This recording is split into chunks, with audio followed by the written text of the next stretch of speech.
Es un placer, estimados oyentes de la revista Radial, recibirlos una vez más. Vamos a hablar del anuncio de Estados Unidos de retirarse del acuerdo nuclear con Irán. Además, la oposición argentina tilda de locura pactar con el Fondo Monetario Internacional y nos vamos a referir a la celebración de los 70 años del Estado de Israel. Saludo a quienes me acompañan en la mesa. Pastor Alberto Díaz, ¿cómo le va? Una bendición estar con ustedes. Un placer tenerte, como siempre, Alberto. Saludamos a Ian Eises, integrante de Llamada a Medianoche. Ian, ¿cómo estás? Bienvenido. Muy bien, muchas gracias. Bueno, saludamos. ¿Vos cómo estás? Muy bien. Saludamos a Robert Brasil en la operación técnica y quien les habla, Victoria Pereira. Vamos a hablar del primer tema, entonces nos vamos a referir del anuncio del presidente de Estados Unidos, Donald Trump, quien anunció en los últimos días que Estados Unidos se retira del acuerdo nuclear con Irán. Lo vamos a hacer a partir del portal El Mundo. 2 años, 9 meses y 24 días después de haberlo firmado, Estados Unidos ha roto el acuerdo en virtud del cual Irán renunciaba a su programa de armas atómicas a cambio del levantamiento de parte de las sanciones económicas impuestas contra él.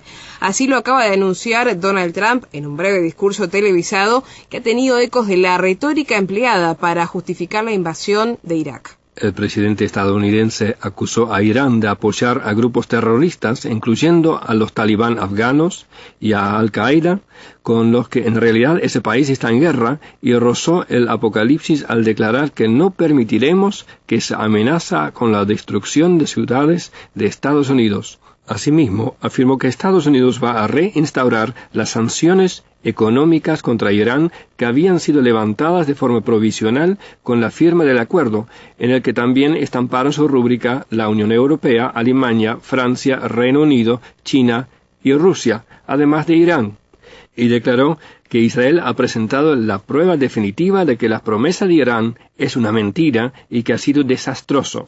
En realidad lo que es mentira es lo que Trump dijo, ya que lo que Israel dijo la semana anterior era que en el pasado, años antes del acuerdo nuclear, el programa nuclear iraní tenía efectivamente una vertiente militar, pero que ese no es el caso ahora. Las exigencias planteadas por Trump son prácticamente imposibles de cumplir por Teherán. Por un lado, le exige desmantelar todavía más su programa nuclear, por otro, requiere que abandone su programa de misiles y finalmente le reclama que abandone el apoyo a las milicias de la región en Siria, Líbano, Irak y Siria, donde Teherán compite, hasta ahora con éxito, por la supremacía regional con Arabia Saudí. La influencia del nuevo equipo de asesores de Trump, su consejero de Seguridad Nacional John Bolton, su secretario de Estado Mike Pompeo y su abogado Rudy Giuliani, que siempre han abogado no solo por el final del acuerdo nuclear con Irán, sino por el derrocamiento del régimen de ese país, es evidente. Bolton y Pompeo han sumado fuerzas con el secretario de Defensa Jim Mattis, que lleva defendiendo un enfrentamiento a pequeña escala con Irán desde que llegó al gobierno hace 16 meses. Los demás signatarios del acuerdo se mantienen dentro del pacto, pero sin Washington, el acuerdo pierde gran parte de su validez. Por un lado está el peso económico y sobre todo financiero de Estados Unidos, que hace que prácticamente sea imposible realizar transacciones internacionales que no toquen a instituciones financieras con intereses u operaciones en ese país. Eso les hace blanco de sanciones que pueden ser devastadoras, como han comprobado bancos europeos, como el francés BNP, el mayor de Francia, que ha tenido que pagar una multa de 7.500 millones de euros por violar los embargos unilaterales de Estados Unidos a precisamente una serie de países, entre ellos Irán. Muy bien, estábamos hablando entonces del anuncio del presidente Donald Trump de retirarse del acuerdo nuclear con Irán, un tema que evidentemente va a traer consecuencias políticas pero también económicas, teniendo en cuenta de que Estados Unidos anunció sanciones o restablecer las sanciones económicas para ese país. Recordamos que estamos leyendo este artículo del portal El Mundo y que algunos comentarios también son parte del análisis justamente de ese artículo, además de otra información que también compartíamos. Así que vamos a hablar de un hecho, Alberto, de que, bueno, siempre cuando pasa algo de estas características, donde uno por ahí se pregunta de qué manera me puede afectar a mí, siempre buscamos mirar estos hechos a la luz de las Escrituras. Sí, porque la palabra de Dios es infalible, no cambia, es inmutable como Dios. Entonces el apóstol Pedro dice en 2 de Pedro 1:19, tenemos también la palabra profética más segura, a la cual hacéis bien en estar atentos como a una antorcha que alumbra en lugar oscuro, hasta que el día esclarezca y el lucero de la mañana salga en vuestros corazones. Yo no sé si algún oyente se hizo la pregunta, pero Irán, ¿cómo es mencionado en la Biblia? Bueno, en la palabra de Dios Irán es mencionado como el reino de Persia. Y es interesante que en la historia del siglo XX, hasta el año 1935, Persia conservó su antiguo nombre. Luego, después del año 1935, llegó a ser conocida como Irán. La palabra de Dios tiene mucho para decir de Irán, la palabra de Dios tiene mucho para decir de Rusia, que son los países que en estos momentos son tan nombrados en esta serie de conflictos. Tenemos por un lado Irán, tenemos por un lado Rusia, tenemos por otro lado Siria. Y como no tenemos tiempo, y eso es seguro que mucho tiempo no tenemos, estimado oyente, yo le invito a que usted abra su Biblia con tiempo en Ezequiel 38, 1 al 5, Ezequiel 38, 15, Ezequiel 39, 2, para poder comprender con detenimiento, con tranquilidad, lo que la palabra de Dios declara acerca de Irán, acerca de Rusia. Y déjeme decirle algo que es muy importante, es, aun cuando se levanten reinos que parezcan hostiles, aun cuando se levanten reyes que parezcan hostiles aún hacia Israel, nunca debemos perder esta perspectiva. Dios tiene control sobre la historia y sobre los hombres. Y le voy a dar un ejemplo muy claro. Persia dominaba sobre Israel. Sin embargo, la palabra de Dios nos declara en el libro de Esdras que Dios usó un rey persa para hacer un gran favor al pueblo de Israel. Esto lo encontramos en el libro de Esdras, capítulo 1, versículo 1 al 4. Y déjeme compartir con ustedes un pasaje en el libro de Isaías, capítulo 20, que quizás nos dé un poco de paz y tranquilidad por estos días. Dice la palabra de Dios en el libro de Isaías capítulo 20, versículo 24, en aquel tiempo Israel será tercero con Egipto y con Asiria para bendición en medio de la tierra, porque Jehová de los ejércitos los bendecirá diciendo, bendito el pueblo mío y el asirio, obra de mis manos, e Israel mi heredad. Uno ve tanto desorden, tanta confusión, tanta muerte, tanta destrucción, pero sin embargo Dios está en control de todos los acontecimientos de la historia. Y yo quiero animarle a usted como creyente, como cristiano, a que no mire con tanta preocupación los informativos, sino más bien que se ocupe de orar al Señor, que controla a su pueblo y controla su historia, como nos enseña el Salmo 122, versículo 6. Pedid por la paz de Jerusalén, sean prosperados los que te aman. Hacemos una breve pausa y enseguida continuamos con la revista radial.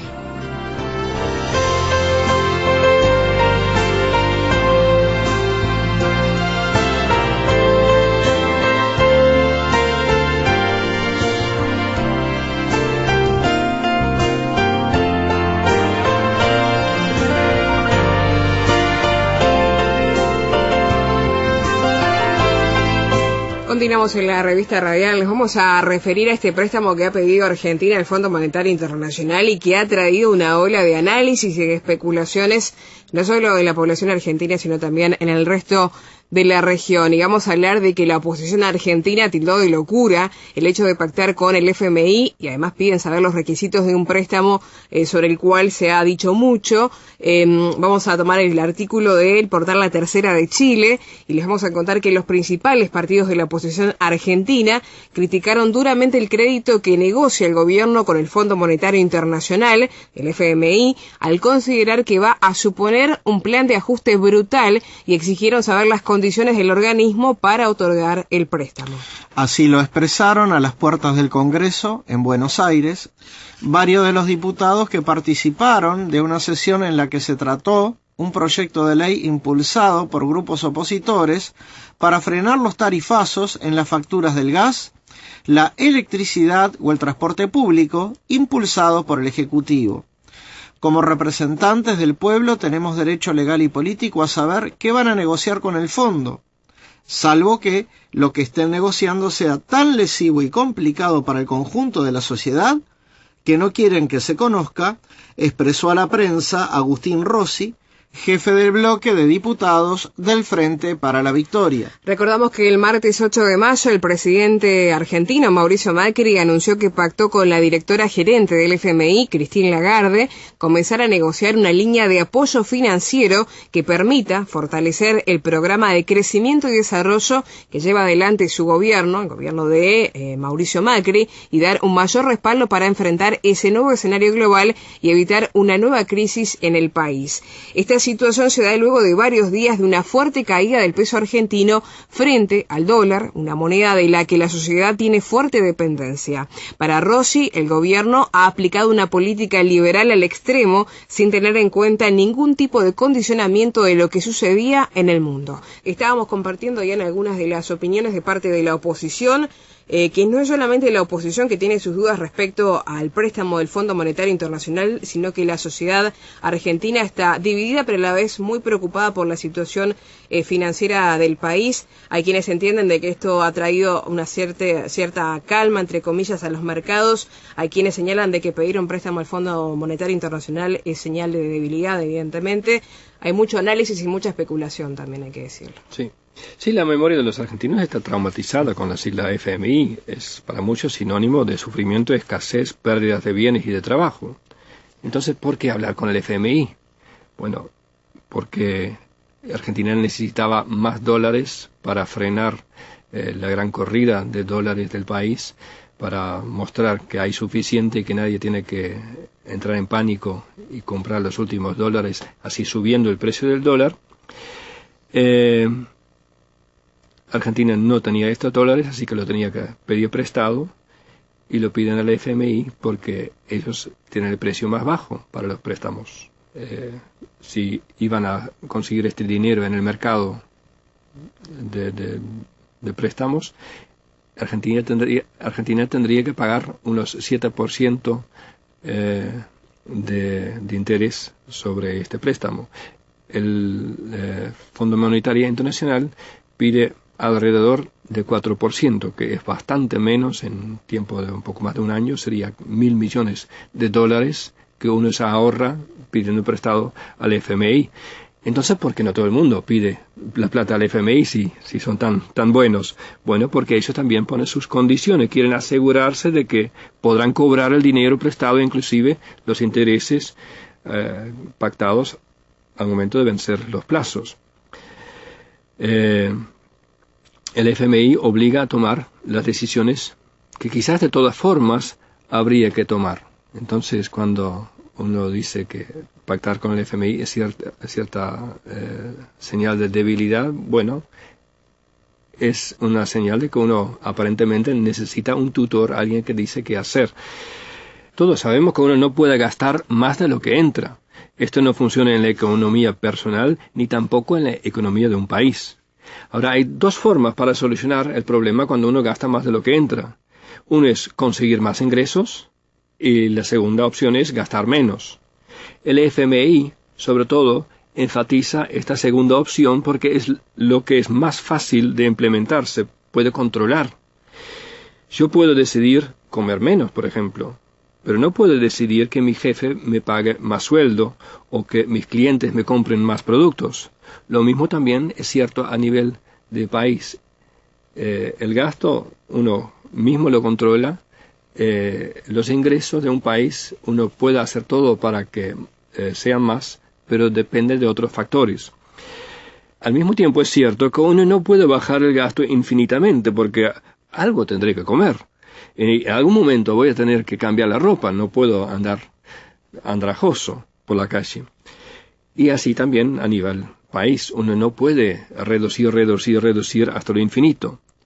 En teoría sí, siempre puede aumentar los ingresos. Pero como ya dije, esto no depende de uno mismo, sino de muchos otros factores y es muy difícil. Encontrar la fórmula entre estas dos opciones realmente es una ciencia. Esta ciencia se llama economía y yo no soy economista. Depende no solamente de los números, sino también de la reacción de los mercados, de la confianza, de la desconfianza, de decisiones que toman otros países, etc. Hace poco escuché un cuento que relata un poquito la tentación que hay a la hora de elegir entre dos opciones. Un niño es enviado por su mamá a pagar las cuentas de luz y de agua, y él va con el dinero en la mano en el bolsillo para no perder nada, va al local donde se pagan las cuentas, y llega allí y ve un gran cartel. Gran sorteo. Premio mayor, 2 autos 0 kilómetros. Este niño, que es inteligente, piensa, ¡qué bueno sería! Si yo gano este premio, tengo 2 autos, me vendo uno, quedo con suficiente dinero para pagar todas las facturas de luz y agua que pueden venir, y todavía nos quedamos con un auto. Así que la decisión era fácil. Él compró los tickets para participar en el sorteo, y voilà, a los 2 días tenía 2 autos frente a la casa, uno de la compañía de luz y otro de la compañía de agua para cortar los servicios. A veces parece tan fácil la solución, pero realmente no lo es. La Biblia nos enseña a no confiar en el dinero, sino a trabajar. El que es negligente en su trabajo, dice la Biblia, es hermano del hombre disipador. A los ricos de este siglo manda que no sean altivos ni pongan la esperanza en las riquezas, las cuales son inciertas, sino en el Dios vivo, que nos da todas las cosas en abundancia para que las disfrutemos. Y la Biblia nos advierte contra las deudas.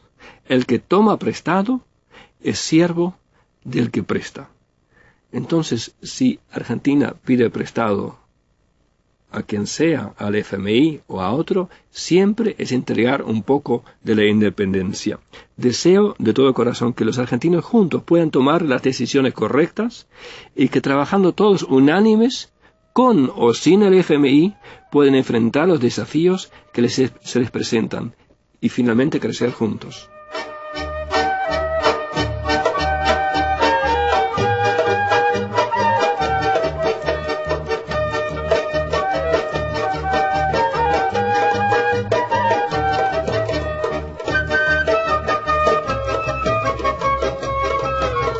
Continuamos en la recta final de la revista radial y vamos a hablar de los 70 años de un irrefutable deseo de libertad. Vamos a hablar de Israel, lo vamos a hacer a partir de un artículo de Infobae del 21 de abril de este año, porque un hombre de gesto adusto y sobre todo sacudió una hoja que se había posado en uno de sus zapatos antes de ingresar a la sede de la Asamblea General de las Naciones Unidas.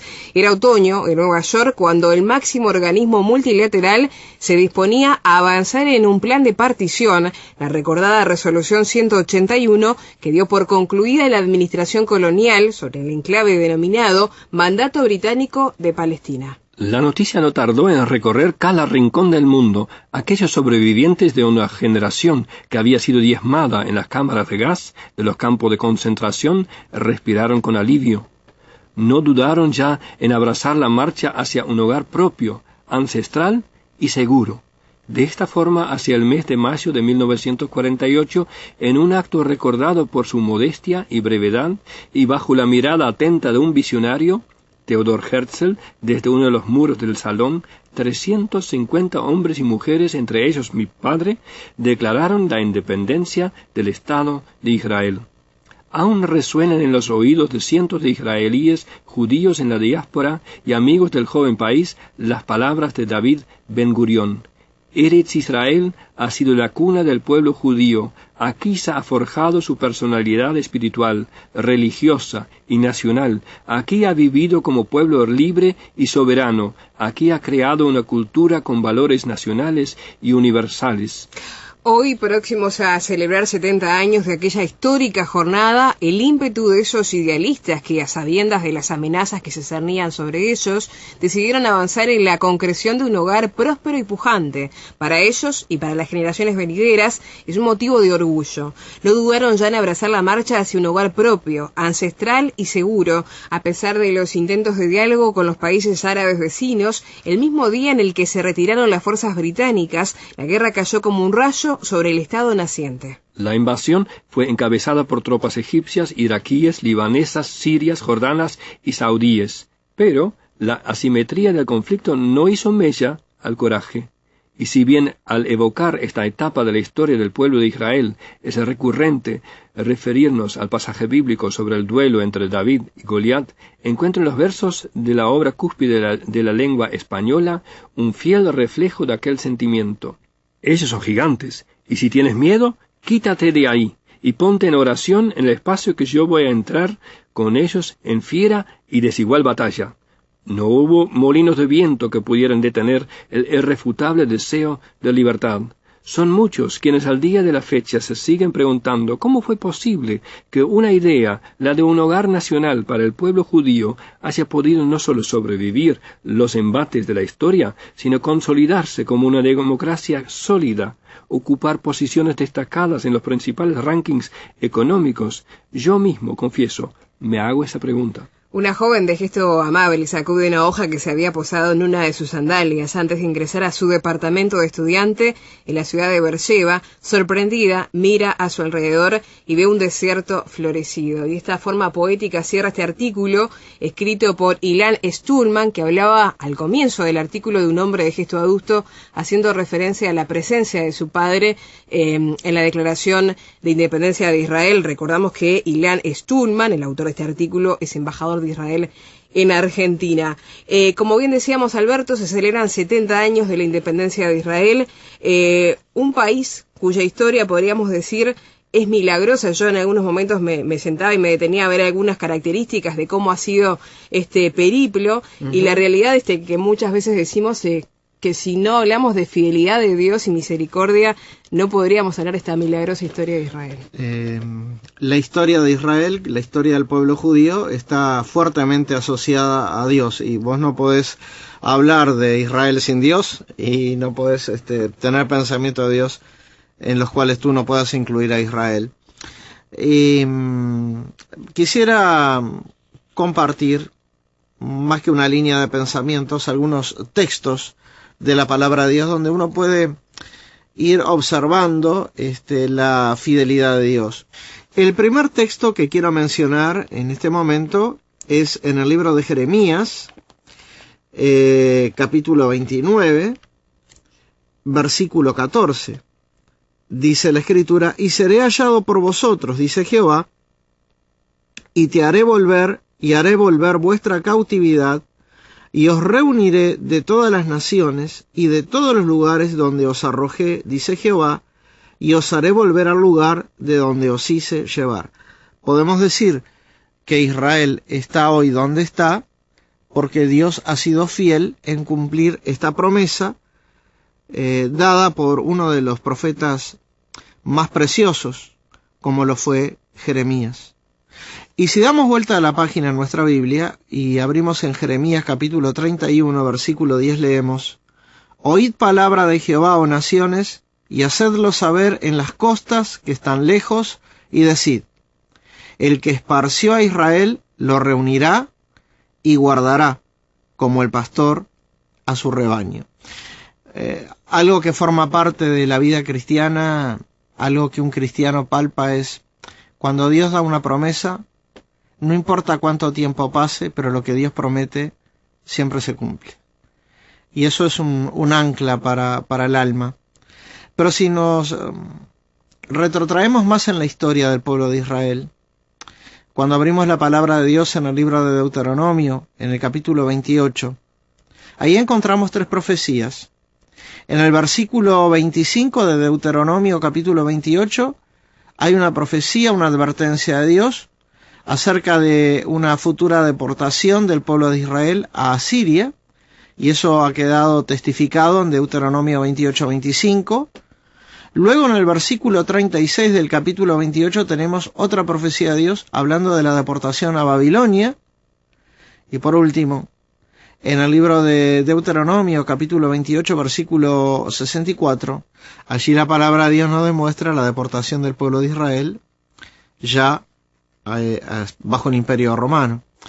Pero déjeme compartir 2 textos. En el libro de Deuteronomio capítulo 30 versículo 3 y versículo 4, dice la palabra de Dios algo maravilloso. Leemos en la Escritura: entonces Jehová hará volver a tus cautivos y tendrá misericordia de ti, y volverá a recogerte de entre todos los pueblos a donde te hubiera esparcido Jehová tu Dios. Aun cuando tus desterrados estuvieran en las partes más lejanas que hay debajo del cielo, de allí te recogerá Jehová tu Dios, y de allá te tomará. Entonces, podemos ver, cuando estamos mirando el versículo 3, entonces Jehová hará volver a tus cautivos y tendrá misericordia de ti. En la Escritura la palabra misericordia siempre va unida a pecado. No es por los méritos, no es por la sabiduría ni por la inteligencia, es por la misericordia de Dios, que Dios ha traído nuevamente a Israel a su lugar. Y esta promesa del retorno, esta promesa es un recordatorio para nosotros en este 70 aniversario de la declaratoria de independencia del pueblo de Israel. Es una memoria, un recordar que nuestro Dios, el Dios de la Biblia, es un Dios fiel que cumple siempre sus promesas. Estamos llegando al final del programa. Quiero agradecerle tanto a Alberto como a Ian por los comentarios y reflexiones en este programa, a ustedes por la sintonía. Recordarles que se pueden comunicar con nosotros, lo pueden hacer por WhatsApp al +5 98 91 99 1210. Reitero, +5 98 91 99 1210. Si están en Uruguay, lo hacen directamente al 091 99 1210. Nos pueden buscar en Facebook, Llamada de Medianoche Uruguay. Nos identifican por el logotipo en verde. Pueden escribirnos a revistaradial@llamadaweb.org o visitarnos en la página www.llamadaweb.org. Será hasta un próximo programa, amigos. Que pasen muy bien.